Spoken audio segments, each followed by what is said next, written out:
आध्यात्म उपलब्धियां प्राप्त करने के लिए हम क्या करते हैं? प्रारंभ में ज़्यादातर यही करते हैं कि हम अपने मन को बांध देते हैं, अपने विचारों को रोक लेते हैं, अपनी बुद्धि को भी स्थिर करते हैं, अपनी इच्छाओं को इस तरह से हम तोड़ मरोड़ देते हैं कि हमारी आवश्यकता की जो चीज़ें होती हैं उनका भी हम उपयोग नहीं करते हैं।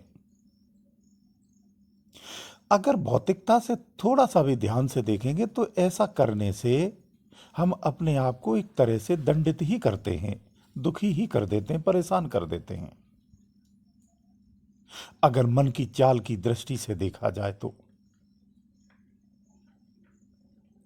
ज्ञान की गहराई से भी अगर देखा जाए तो भी ये बात सत्य हो जाती है। क्यों? क्योंकि जो प्राकृतिक प्रदत्त है वो उसका स्वभाव है, वो वैसे ही बरतेगा। आंख है तो देखेगी, कान है तो सुनेगा। इसमें अचंभे की बात क्या है? इसे दंडित करने की क्या आवश्यकता है? आंखों को देखना है तो देखने दो, कानों को सुनना है तो सुनने दो।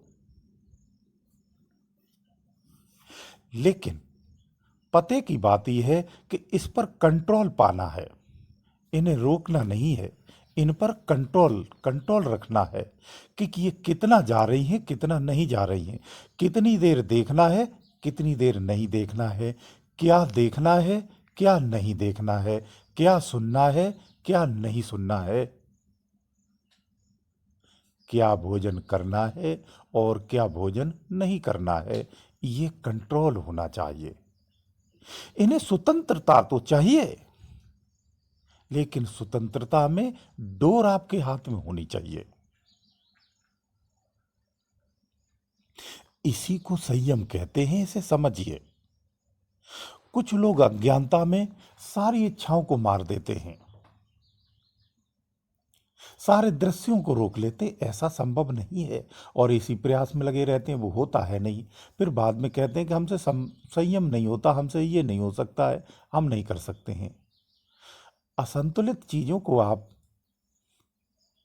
संतुलित करेंगे तब तो समझ में आता है, लेकिन संतुलित चीजों को भी आप संतुलित करते हैं तो असंतुलन हो जाता है, संतुलन नहीं रहता है। आप अक्सर कर यही कर देते हैं। इसी गलती की वजह से गड़बड़ हो जाती है। फिर ये होता है कि आप भजन में बैठते ध्यान करते रहते हैं, उन सफलताओं को प्राप्त नहीं कर पाते हैं जिसके लिए आपने प्रयास किया था।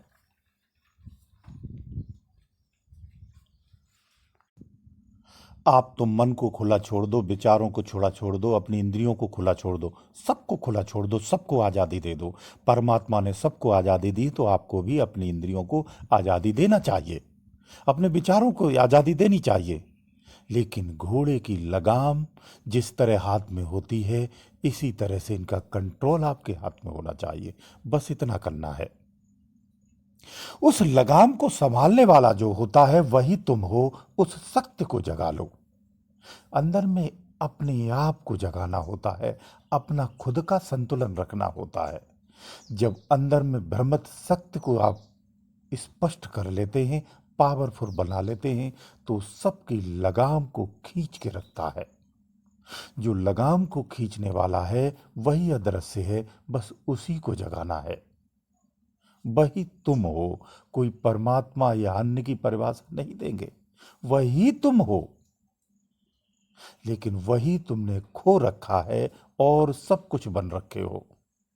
बस उसी को उतना जगाना है, इसके लिए प्रयास करना चाहिए।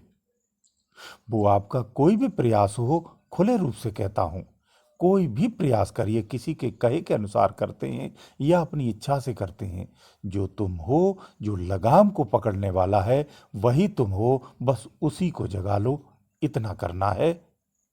सारा कुछ आपके कंट्रोल में होगा, सब कुछ आपके ही हाथ में होगा। गुरुदेव दयालु।